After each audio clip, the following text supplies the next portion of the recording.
right, guys, welcome to another session. I know we've been running together with the KGeN for 1.5 years now. This is actually the first time ever that instead of doing Twitter Spaces, we shift to X Live. So Alien, Nicholas, Aishi, Anushka, and Jake, you guys are lucky. This is the first one. So let's see, moving forward, whether we do live stream or not. But today, it's a very interesting topic. Obviously, the timeline is flooded with, everything AI. And, I believe that the panel that we curate today, you guys are expert, in terms of talking about AI. And the topic of today is, can AI help businesses scale faster? But before we go into, all of the juicy elements that you guys want to talk about, I want to, for people who are tuning in, retweet the space. Let's get more people here to, get everyone to know, what's happening in the space. And I always like to start, I would say the podcast with an ice-breaking question. And so, just guys, I'm going to go through everyone one by one. Just share a little bit about yourself. And what is this one AI tool that you feel is super underrated and you feel like, hey, if you guys love AI, that is a tool that you guys got to test it out. I'm just going to go with my right. Alien. Hi. More. Thank you for having us. And we're going to have a great session today. Okay, great. You want me to say something about me first or great AI tool? Yeah, just something about yourself. Quick introduction. Oh, okay. So I've been in Web3 since 2016 and worked in everything from, Web3 social media, interoperable domains. And now we're in Fraction AI where we train AI agents automatically. We'll get into more to that later, but one tool I recommend everybody, still underrated, believe it or not, is VO3 from Gemini. It gives you the capability to basically create almost like cinema movies with one click, as long as you know how to prompt it. So that's my recommendation. Yeah, bro, low key, everyone's talking about it, but I have not used it yet. So that is a great recommendation. Okay, Nicholas, you're next. Hey guys, my name is Nicholas. I am from Zikilling, and so for me, I think the most unique, a not very mainstream AI tool that I used recently would be called Gamma app. I'm not sure if any of you used, but recently I helped one of my founders to do a investor presentation. I could finish it within 20 minutes. I don't have to do it manually from using PowerPoint, so it definitely saved a lot of time. All right, got it. Man, all of these tools isn't something that I've used, so that's great. All right, Aishi, over to you. Oh, yes. To introduce myself first, I'm Aishi, the community and call manager for Thales. Let me introduce Thales as well. Thales is a infrastructure protocol designed to power the coordination, execution, and creation of fully autonomous AI agents. And now, moving forward, for me, I guess it's Perplexity.ai, because if you haven't checked it already, you should check it because it's a total lifesaver. And for research, work stuff, because it saves me a crazy amount of time finding and summarizing info from legit sources, which is really amazing and awesome for anyone like founders, marketers, students who just needs a straight answer without falling down a rabbit hole for hours. So yeah. All right, got it. Anushka, how about you? I would just like to say Perplexity is awesome, and they just recently played a very, very cool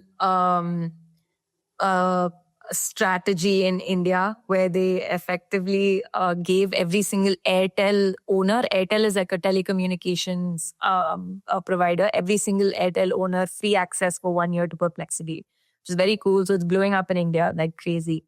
But my underrated tool is a little more, I think, business focused. I recently came across this thing called Air Cover AI, which essentially helps sales teams answer questions on the fly. It's super useful, especially when you're onboarding new people to the team.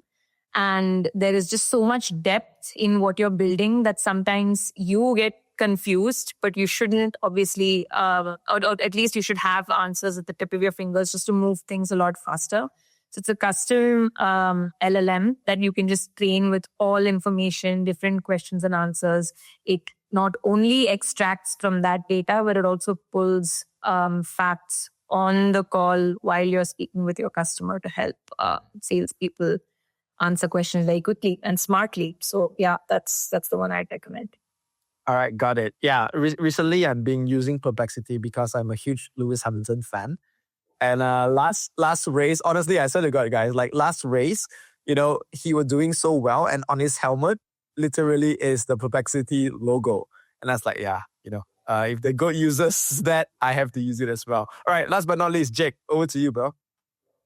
Hey everyone, I'm Jake Salerno. I'm the head of business development at Zero Gravity Labs, and we're building a decentralized AI operating system.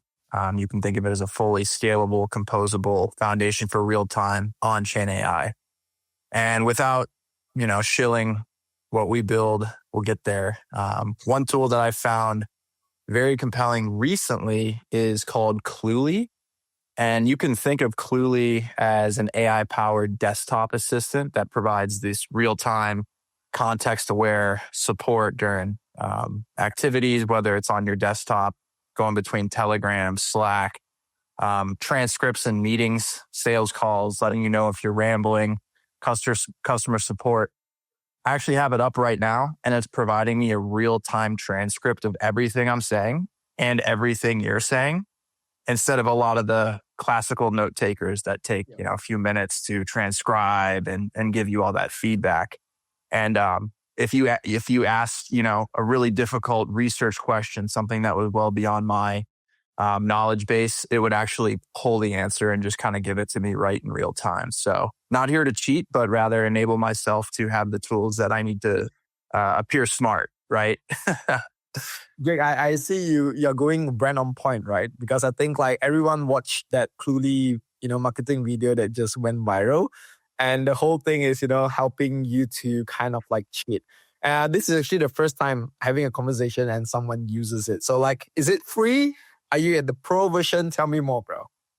Yeah, so my CFO actually recommended it to me about a month ago. And I'm already, subscribed to just about every AI service. So I'm like, okay, is this really worth $20 a month?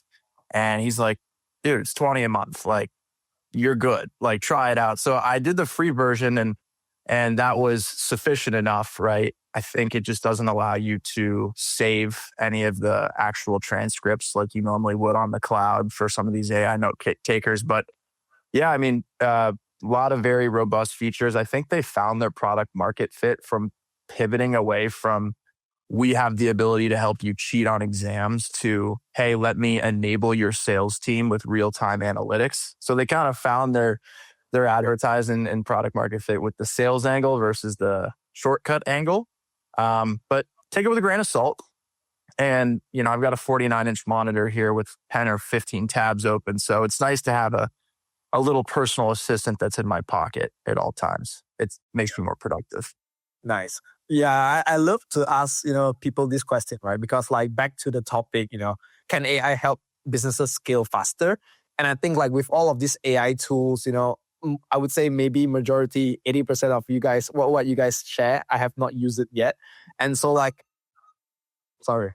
All right. So just to make sure, you guys get a little bit of the answer, I want to ask you guys, back to Jake, and feel free to kind of like raise your hand and answer as well. Like, what do you think, this AI tool, how fast it helps you to scale the business?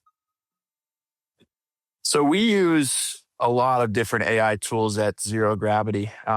We're an AI forward protocol. We're building an AI OS on chain. So we like to eat our own dog food.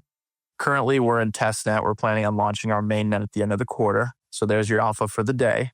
However, I operate in a mainnet environment as a human. I'm not Jake Salerno in testnet. So I'm using a bunch of alternative tools to our own stack at the moment. You could think about all the enterprise solutions that exist today. We've got Slack AI for our team. We've got full Gemini enabled on Google Drive, which we use for most business coordination. And then for our CRM, I mean, we're the largest AI layer one. We've got over 750 opportunities in our pipeline right now with over 350 closed deals on testnet. That's a lot of records across my sales team. So not only are we able to use AI to enrich all of the data that we collect on the certain prospects, the leads, the accounts, the entities, we're able to create workflows that when someone scheduled a meeting with us, it asks them basic information about themselves, their protocol. They put in their website that automatically creates a company and contact record in our CRM. And then through the AI Breeze tool on HubSpot, it automatically enriches 30 or 40 fields about their company. And then we're able to take that information and parlay that with our typical sales call recorder to legitimately have a full company record enriched with context and just about everything you need to progress that across a team of 60 with 3 clicks of a button. You show up, you take your meeting, and then the rest of it is done for you. So we're eliminating admin work so we can focus on the more important things. Got it. Sorry, guys. I've just landed in Hanoi, and so all of a sudden, the hotel calls me. I was like, "Holy shit, what's happening?" But it's great to hear that. Man, I think the amount of, I would say, deal flow that comes with the AI tools and making things more efficient is just the way to go, right? Because looking back on how last time people do BD is really about I remember, I would say 5 years ago when I was in a Web2 company and I'm using Salesforce. And, every detail, you need to insert it. And after, one day you're getting 10 leads, and if you just don't do anything, and then end of the week, you'll be like, all right, this is a little bit too much for me to kind of catch it up, right? And I think love to get, more input from you guys as well. Anyone, feel free to go. We don't have to follow the sequence, but I think this is a really good example of how, business can really scale up. Maybe you're spending 6 months doing BD work. That whole work is actually scaled down to maybe 2 months. And I think just for effectiveness wise, especially when we are in Web3, is super important, right? So I want to pass to Alien first. Alien, go ahead. Tell me. Yeah. So basically it depends on the business, how to scale it. But, there's some common issues for, businesses not to scale. For example, what Jake was saying, what they do is brilliantly. They have a great agentic workflows that streamlines it. But let's take, for example, Polymarket. So Polymarket, they have really well going business. So how do you scale it? You make it more user-friendly for the users. User-friendly are like that. So they're users that can bet on basically Donald Trump doing this or Bitcoin hitting 150,000 before that date, right? So the people who buy these stocks, they keep glued to the screen. And then once it arrives to a certain amount, they have to sell it so they earn the profits. But then if you have AI agents that watch this for you and then do that for you, they make it much easier for the users to be using them. So as the users, they become, much more user-friendly, it will only bring them more users. And I'm just giving one example, but there's a lot of work that can be done, that is done manually, that can be replaced by agents or agentic workflows. That makes it much easier for the customer. So that's how it scales. Just my opinion. Got it. And so we're talking about the tasks that you are doing manually. And if you're thinking about, hey, maybe the AI agent or an AI tool can help me to solve it, I think that's fine. But what I would love to know also, open floor for you guys, what are some of the stuff that whether there's an AI, you still want to manually handle it? Let me pass to Nicholas first. Nicholas, tell me more. Yeah, I guess it's about storytelling, the human aspect, right? Because let me give you a very good example. Because I'm not just in this project, I'm also handling an influencer's account. So I actually manage Da Vinci Jeremy's Twitter account. And the thing with his account is there is a very distinct voice, right? He's a Bitcoin legend. He is one of the early pioneers of Bitcoin. And so most of the promotions, like the tweets he does has to be focused on Bitcoin. Although in between he might do some, shield tweets on early, last year, meme coins. But it has always been the focus to spread the awareness on, how little people in the world buy Bitcoin. But all these cannot be done through AI, ChatGPT, DeepSeek. You cannot create an emotional statement. but it has to come from his own like perspective, experience in the past, his pain of telling people, no one about Bitcoin, no one wants to believe him. So all this has to be written manually. So it's something that AI cannot do. I've tried many times, asking it to write in his voice, but it simply does not hit the spot. So I think something that can be improved in the future, but hasn't reached the level yet. Do you think it's lack of data or time for the agent to like learn it? Like in due time, it will hit there, or it's still too far away? What do you think, Nicholas? I feel like there's no human. It's not very human yet. Like sometimes, when I ask like for example, ChatGPT, very personal questions about let's say relationships or how should I react in a situation with this particular person, the answers are very generic. Even if you dig deep, right, it doesn't make sense. So I feel like if you give them a very deep, like a very long explanation of the particular situation, they just cannot process it as deeply as another human being. That's why therapists are still needed. I feel that. Yeah, I don't know. Like if you go to a therapist and it's actually an AI, I don't know whether you guys can trust it or not, right? Aishi, back to you. Like, love to get your input. I think like helping. I would say if you're doing sales, then having all of those things automated is good. But for you guys, you could take your company as a reference as well. Like with the implementation of AI, how faster are you guys able to, I would say, turbocharge your company growth? Aishi, over to you. Aishi, are you there? Check. Okay, I'll pass to Anushka first. Anushka, go ahead. Yeah, I think just to answer the question you had asked earlier as well, right? I think building a product now is getting easier by the minute. I won't even say by the day anymore. It just moves so quickly. You can build a product. That's the easier part to do. What will really set companies or applications that are being built apart is the element of the human touch, like you guys said, like a lot of us said here on the panel.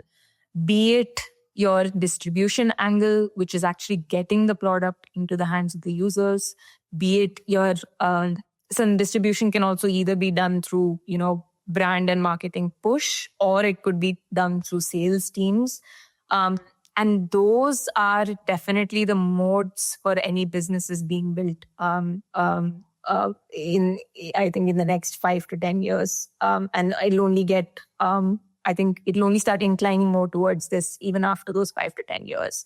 So for us, it's like to answer the first part, which is what I wouldn't do using AI, is definitely building those relationships. I think at the end of the day, a lot of people now, especially with so many robots on the internet, all they want to do is just have someone listen to them on the other end. And that's probably what I would like to build who I am out of as well, because that's really going to be the differentiator in the future.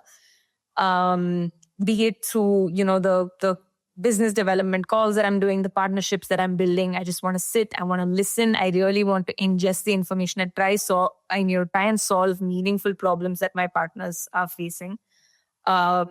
And that, I think that will also translate, into the distribution aspect. If you're building a consumer first company, it'll always become about how do you uniquely position yourself, number one, because if something gets commoditized, becoming unique is just that much harder. So I think, how do you uniquely position yourself? How do you then bring in that emotional connection with your end customers will really, become what sets you apart. And that's probably what I would never want AI to replace. I think I heard Jake talking about how, AI would kind of take care of the most boring, redundant, grunt work, and the rest of it, the actual thinking and the actual the applying your mind part becomes really your role, so that you can let go of the repeatable things for like your personal assistant to do, but the rest of it is something that you spend your time on. I think the second question you asked, how are we implementing AI tools into our system? Same here, right? We have like 100 people in our team. We have broadly 6 different functions, a lot of cross collaboration between time zones, between stakeholders, internal and external. A lot of this can be automated so that we actually focus on growing, and growing comes from executing quickly what you have on hand and thinking about what to do in the next 1 year and how do you scale 10x. So we've tried to automate each individually, whether it's the sales team, whether it's after the sales process is done, the post-sales team, and then the delivery team. And then, of course, in product and tech, like everybody uses Cursor. I've heard so many times that people are just like, what would have taken me 2 days to do is done with like 2 hours of laser focused, listening to techno, and I can just get it done. That's the vibe on the floor now with Cursor, which is great. And similarly here in the sales team, where I'm largely a part of, Zapier automation is what we've been primarily focusing on. And we try to automate everything from lead generation to qualification to then actually reaching out to these folks and finally getting you that first conversation with a potential customer, or we like to call them partners. And then we take it away from there, right? But all of these are so repeatable, and we try to automate that. So I think those are the 3 main teams that use it. And if I talk about our brand team, I think personally, I've still not been able to find a tool that helps me scale up our creatives side of things. I mean, it kind of helps, but we're still exploring because nothing really translates the identity that we've built as well. And I'd love to hear some recommendations if you guys have had experience with good tools there. Got it. If I may... Oh, yeah, go ahead. So something that Nicholas was saying and ties into what Anushka as well was saying, like storytelling, like it's super important. When they say like people won't remember what you did for them, only how you made them feel. So I was mentioning VO3, for example. This will save you both a lot of time. You just go to ChatGPT, and then you come up with like some good ad. ChatGPT breaks it for you for like which clips to make. And then it's even scene composition, camera. And this will help also with the X algorithm. I don't know if you guys know Elon Musk bought Vine, and now the algorithm heavily favors videos. So you can like produce videos at scale. And then, I think this will help a lot, and super, super easy to use. All you need to do is speak English. All right, got it. An AI tool for branding. I think that would be an interesting one. Okay, well, we have heard from everyone. Aishi, are you there? Check. Yes, I'm back. I'm sorry, guys. Okay. No problem. Yeah, go ahead. Give me your take as well. Now, going back to the question, is that implementation of AI? For us, because AI isn't just a tool for us anymore. It's practically a co-founder. Because seriously, it's involved in everything from research, how to handle the community stuff, and even how we grow. So it's crazy how much it speed things up. So what used to take us weeks, we can now knock it in a few hours. But it's not just about being fast, because AI helps us be more precise and let us scale way bigger than before. So we can fast new ideas, learn from them, and make changes much quicker. And actually, with our own on-chain agents, things get even crazier because they can run strategies all on their own. All right. Thank you so much for that. I want to pivot the question a little bit. I'd love to go back to Jake. And the question is this, right? I think everyone here on panel has been talking about how awesome, AI is. I would say, ultimately, it is one of the growth hack, right? It's able to make you more efficient, helps you in terms of things like, if you can't create videos, now with this tool, you can create videos. So I think in terms of productivity wise, is really amazing. And you obviously, doing from the 0G side, working with a lot of AI tools, AI projects and stuff like that. Love to know more what do you think is stopping, more businesses to be like, hey, this is something that we want to invest in and go full deep into AI. Yeah, so I think there's a lot of hype and a lot of builders that are targeting on the AI front in Web3, which brings us all together, right? I feel like all of us have a toe in the AI pond. And it's cool to see how the actual technology increases the adoption at the same time. And so what I mean by that is we're building a native layer 1 ecosystem alongside this full modular tech stack. So someone that wants to use zero-G can use one component of it, which is completely modular and chain agnostic. So someone could store with zero-G storage if they're building on a different blockchain and reap the benefits. Same thing for the compute, same thing for the data availability. But we also have a settlement layer, the layer 1. And we're building a lot of different dApps on that. Not ourselves, but with the accelerator teams that we're working with the incubator teams that we're working with. And then we've, of course, had a lot of productive conversations with the hackathon participants who want to stick around, with people that just are simply obsessed with the technology that want to build and kind of be king made in this green pasture that exists today. So we're kind of in a space race right now for folks to become the, I suppose, ecosystem standard for zero-G within a certain vertical. You could think about DEXs, AMMs, money markets, every sort of DeFi application, but also games, social, so on and so forth, right? So what I've seen is a faster go-to-market cycle for those dApps than I have in the past. I've been in this space for a decade. Before this role, I worked at Chainlink Labs for 3 years, overseeing thousands of projects, securing trillions in value. And the AI implementation that exists in our ecosystem has shortened the time to going to market between a white paper and an idea to actually deploying smart contracts, then having a front end that's consumer facing, I'd say by over 50%.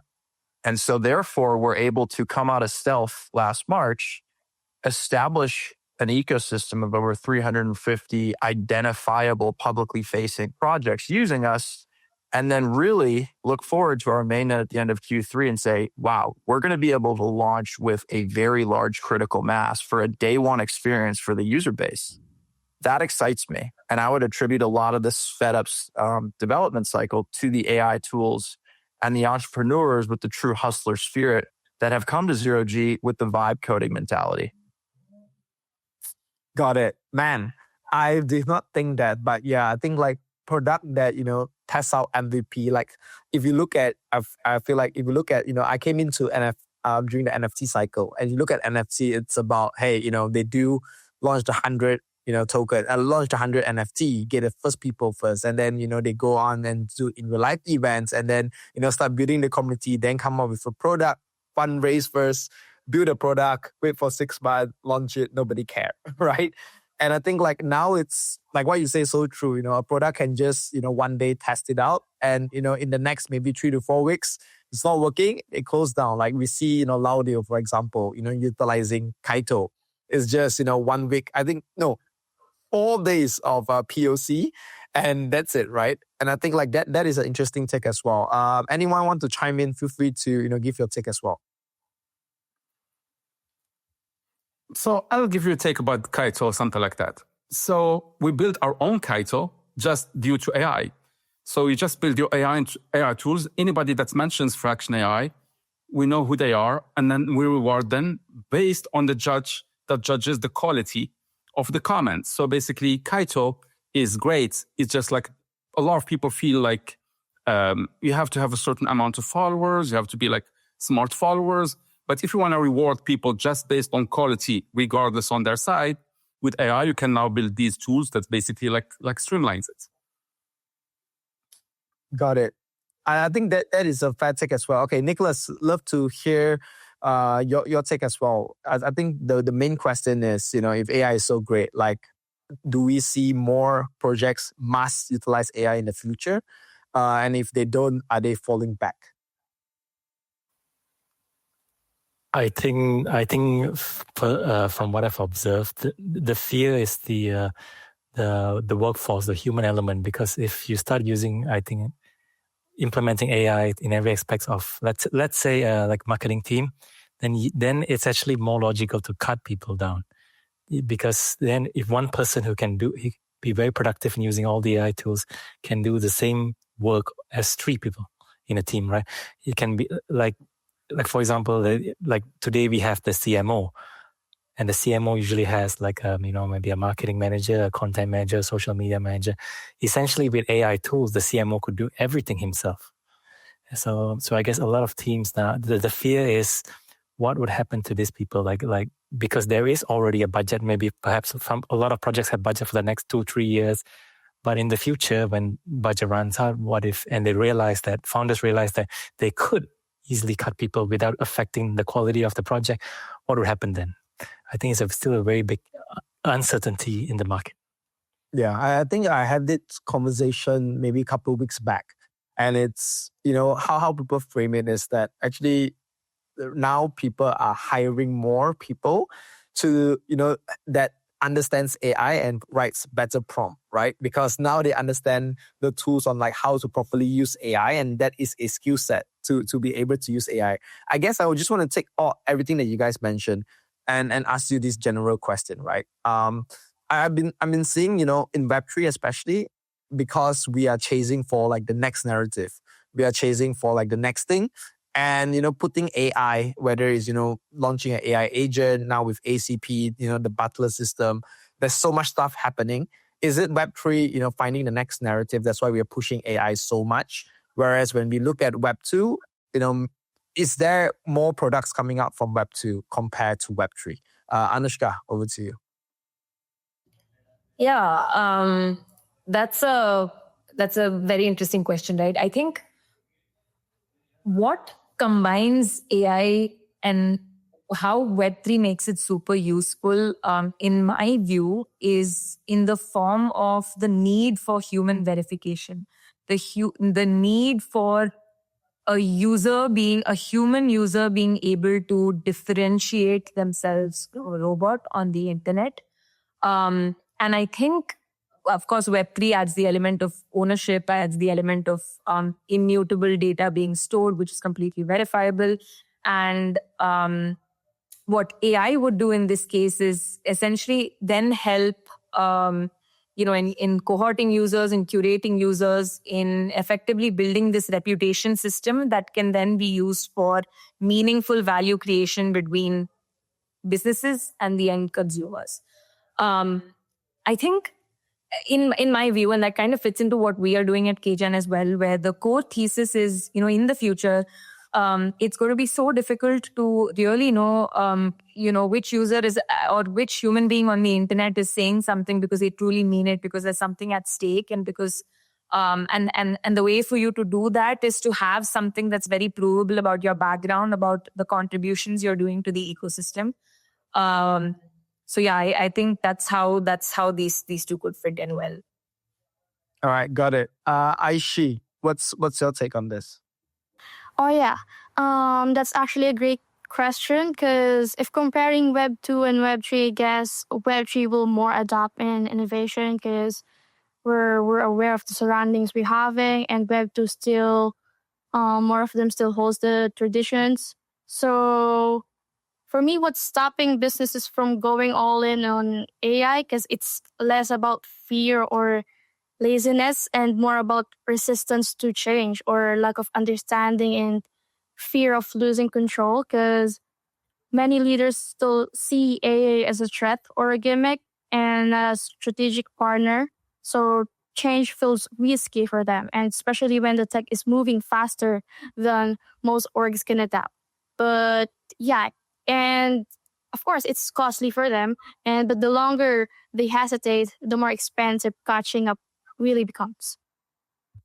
And I guess, one question back to you, Aishi, is like, for your corporation at TELUS as well, like, with implementation of AI, what are some of, I would say, stuff that you guys are looking at to, whether it's develop, whether it's, better workflow, or, just to improve, I would say, the product wise, like which angle would that be?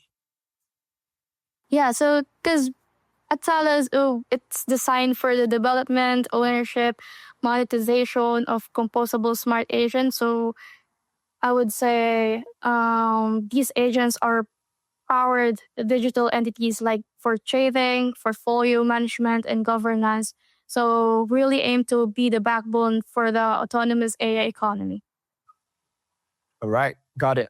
I think I want to further talk more about, the Web3 narrative of using AI, right? Because I think the last few weeks I've been deep into virtuals, and I see like, everybody is using, the butler system of like helping you to, put your money into DeFi, helping you to, put your money into lotteries, helping you to gamble. So Jake, like, do we really need all of this AI to, help us to do all of this stuff, or is just, writing the Web3 narrative? Well, as a big power user, I was going to say, as a big power user in the space, there's nothing that excites me more than not having to go through all the loops and hurdles and just BS in general when it comes to interacting with DeFi. And I'd say that's one of the larger adoption blockers in the space, is just the sheer complexity of what we find relatively normal to us as Web3 native folks. For example, I remember, this was around the Trump-induced bull run in December of 2024. And that's a huge top cycle when you have a bunch of your friends that aren't in the space reaching out to you saying, hey, I'd love to get involved in this stuff that you've been doing forever now. And I'm like, so I sell my bags and I say, come on over for dinner. I'll get you set up. And I went through the onboarding process from 0 to 1, from the centralized exchange deposit to, using Uni V3 and a few other kind of blue chip scenarios with a friend of mine who was, relatively experienced in the space, not too hands-on, but he's been holding for probably a half decade now, so he gets it. But he wanted to diversify his blue chip bags into more of the AI agentic meme coins. He hates me now because I think they're down 98%. But in general, it was a very clunky experience. And he's a big power user for AI, ChatGPT, Gemini, et cetera, et cetera. So he knows how to do that. But imagine a world where I could just say, hey, if you want to get involved in this space, prompt this agent to get you involved, give it the keys to your credentials, this type of stuff, and allow it to transact for you. And for normies, that's great. But for power users, what I like to do and what I find myself doing all the time is being extremely busy. I'm at conferences, different time zones, 10 calls a day. And I can't monitor my own on-chain footprint as much as I'd like.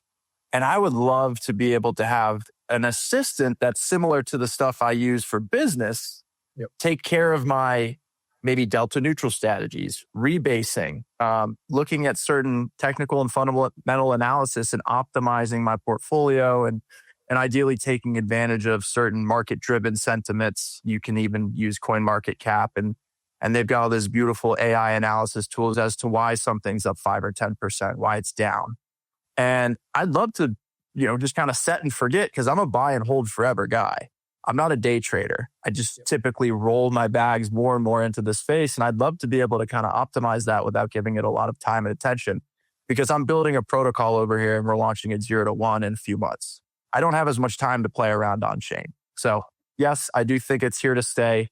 I think the majority of transactions on chain in the next couple of years will be by agents. And so we're fully optimizing our experience with 0G to support agentic transactions frictionlessly. And we're leaning into that as much as we can. All right. Got it. Well, Jake, if you manage to build that tool, you know what's my TG, right? So just send it over, 1 year free subscription, code Jake. That's it. That's all I ask. But I want to code Jake. That's it. All right. But I want to, throw the ball to Alien as well, right? I think like because of AI, all of a sudden, there's a lot of like datas that comes to us and we become like this data junkie where, previously you only care maybe 1 or 2 datas. But now because of like, with the AI agents and all of that, you just pull tons of data. So like, what do you utilize all of this data? And with that, how does it improve your business? So the way we utilize it is basically to improve on the agents, actually. So I don't know if you guys know, like the Sentient Foundation model Dobby was trained in our platform. So agents and AI has this thing called hallucination. So if they make a mistake, it can be bad for business. Like we see, like, for example, lawyers using AI, it hallucinates. And then how do you do that? Is basically you train the AI agent many, many times until it becomes good at it and it doesn't repeat these mistakes. So you need an element of trust, and that's what the blockchain provides. So anybody can go to the block explorer and see just how many times this agent has been trained. So between testnet and mainnet, we have 32 million sessions in between 7 or 8 agents in total. So very small agents, but large amount of training. So this is how to utilize the data. It's the boring part, but it's the super necessary part. For example, what Jake was referring to, like imagine you have like your DeFi agents and everything. The last thing you want is for the agent to hallucinate and instead of sending it to you, Puke, sending it to Anushka. And hey, why did my agent do that? And there is another thing, and I'll wrap it to this, is AI agents basically are manipulable. There's so many vectors of attacks. I don't know if you guys see these robots, that robots came and grabbed them and, it's very manipulable. So if you train them well enough, it becomes anti-fragile and resistant to many attacks. So I think training is very important. Blockchain and Web3, they both of them solve each other's problem. Yep. All right. Got it. As promised, last 15 minutes is where, the audience are tuned in, get your good input, but they want to know what's next coming from you guys. So what's next is a good way to ask you what's the alpha, basically. And so I will pass it over to Alien first. Do share what's next for you guys, in the next, I would say 5 months. Tell me. So since I spoke a lot, I'll keep it short. I'll just give a teaser. Guys, nodes. Right now, we just launched the Polymarket space. So please check that out. It will solve a problem. It solves Polymarket's problem. But a teaser for the future, watch out for nodes. Nodes. Okay. Got it. Nicholas, how about you, bro? You got to give me something juicy because you're from Malaysia. You gotta do something juicy. So what we're doing is very similar with many other projects in the space. It's kind of like we're focusing on the thing that is hot, the hottest thing in AI right now, which is creating an AI agent that can operate. Because right now, if you look at most AI agents, they're all just assistants. They cannot operate yet, right? It is very difficult. I think right now, from what I heard from the devs, it probably will fail. They're already doing it for 2 months, building it, but it still cannot build it. So I'm not sure what's happening. But the idea is to build an agent that can, for example, if you wanna swap your tokens from a different blockchain, right? Yeah. So right now, there's so many steps to do it, right? You could do it immediately in a few seconds. That's the idea. In simplistic way, I don't know whether we're going to succeed, but we are trying our best. That's all I can say. Yeah, bro. For me to send funds to someone and then say, hey, I want to buy this meme coin, but it's on this wallet. How do I bridge over and blah, blah, blah? I'll be like, you know what? Just give me your address. Let me do it and send it to you and you pay me in fiat. Yeah, so much work and it's so easy to send it to a wrong address and then boom, everything's gone. Yep. Okay, Aishi, how about you? All right, let's all take notes of the alpha we have here. So season 2 of Thales is closing and we're moving to season 3, okay? So we're not just actually tech-focused community. We're also focused on communities growth. So we're giving free workshops. Actually, the moderators are learning a lot. They're paying for the workshops and then we're teaching it for free for the growth of them. And then also we're cooking our products. So probably next year the TGE is also gonna come. So there's a lot of things coming up this season 3. So that's to look forward. All right, got it. I'll pass to Jake first. Anushka is my co-host, so saving the best for last. Anushka, you better give us a banger, okay? Jake, over to you first. Obviously, you leak a few already. Mainnet, that's what I'm excited for. Tell me more, bro. Yeah, so we are on the road to mainnet. We have been for a while, but kind of laying out the roadmap ahead, working backwards from the end of the quarter when we'll launch. We're at the Vietnam Blockchain Week coming up, so we'll see you there. Puke, I'm personally back stateside, but Michael and the team are going to be there. We've got a great event The hack season's on Saturday, August 7th at the JW Marriott, where the team will be speaking. But just looking ahead, I mean, we're going to be at the Summit of Decentralization at Berkeley. We're going to be at the Science of Blockchain Conference 2025 there as well. We're going to be at SALT, CoinFest Asia, Japan Blockchain Week Summit. We're going to be at WebEx 2025. We're going to be at the DePIN Expo in Hong Kong. Same with Bitcoin Asia. And then looking into September, we'll be at Taipei Blockchain Week. And then we are the title sponsors for Korea Blockchain Week. So that's going to be a very big one for our team. And we'll kind of follow that up with a nice presence at Token 2049 Singapore. So we'll get our miles up as a team for sure. Jake, you said a lot which event I'll actually see you. Like, it's enough of the online shit. Like, in real life. Oh, come on. So I'll be in Korea for most of September, gearing up for KBW. And then also Token 2049 Singapore. So we'll dap up in person there. All right, got it. All right, Anushka, go. Perfect segue, Puke. But as of 10 minutes ago, we just announced Kai, which is short for Kratos AI, which is the expansion of our reputation system that we're building for users globally. Kai is essentially going to help in connecting AI companies, data labeling companies, reach extremely verified experts in across domains across the globe who speak 20 plus languages. So over the last 3 years, KGeN has been building a decentralized distribution network, which was always focused on circulating value between a business and the end user. And this was done for, we started with gaming because we truly think that gamers tend to accept new technology faster than everybody else. So we started with gaming, we moved to DeFi, we expanded to DeFi. And today the time has finally come where we start expanding into connecting extremely verified and profiled users. And I'm talking, when I say verified users, I mean users who could be coders, they could be medical experts, they could be legal experts, they could be extremely proficient in a certain language. That's higher value for a lot of AI companies. So I think today the fundamental problem that exists, and I think a lot of us talked about it, which is how AI models are trained. The era of just scraping information from the internet is saturated now because everybody has access to that. And really what's going to differentiate a model in the future is ultimately going to be, are you able to get the most accurate pool of users to give you that last mile of information that takes your model from a 95% to 100%. And we had built out a system that was very perfectly fitted for that, right? Which is a user network, a profiled user network, and ultimately a network of users that was also used to participating in incentive-based campaigns.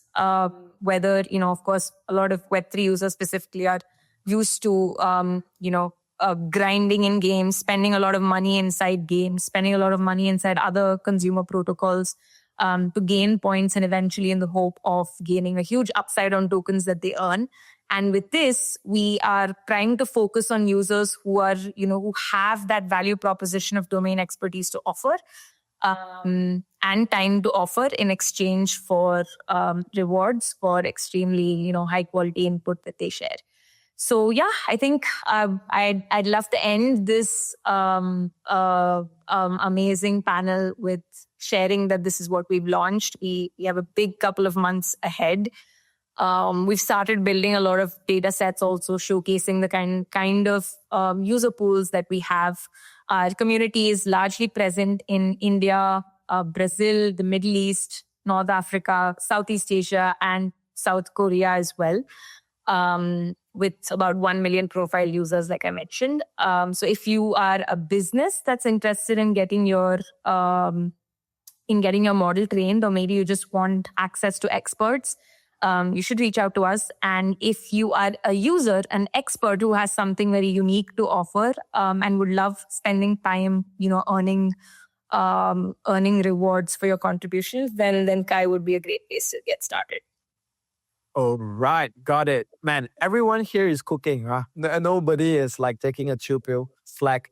Everyone is cooking. Guys, if you are tuned in and you love the conversation, like, retweet it. I'm not too sure if next week we're going to do spaces or live stream, but hopefully you guys love this format. Shout out to all of the speakers, Alien, Nicholas, Aisha, Aishi, Jake, Anushka. Hope you guys love this conversation.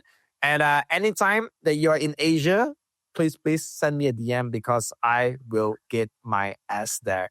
And guys, can't wait to see, all of the updates. To the listeners, do follow all of them if you love what they are doing. Check them out, follow them, send them a DM, get into the community. And guys, this is a wrap for this week's segment. Can AI help businesses scale faster? Once again, thank you for tuning in. As usual, we do Tuesday spaces, but this week and next week, we are going to do Wednesday, 10 a.m. EST, 10 p.m. Hong Kong time. Take care. Bye-bye. Bye. Bye, guys. We'll definitely join more. Thanks, Steve.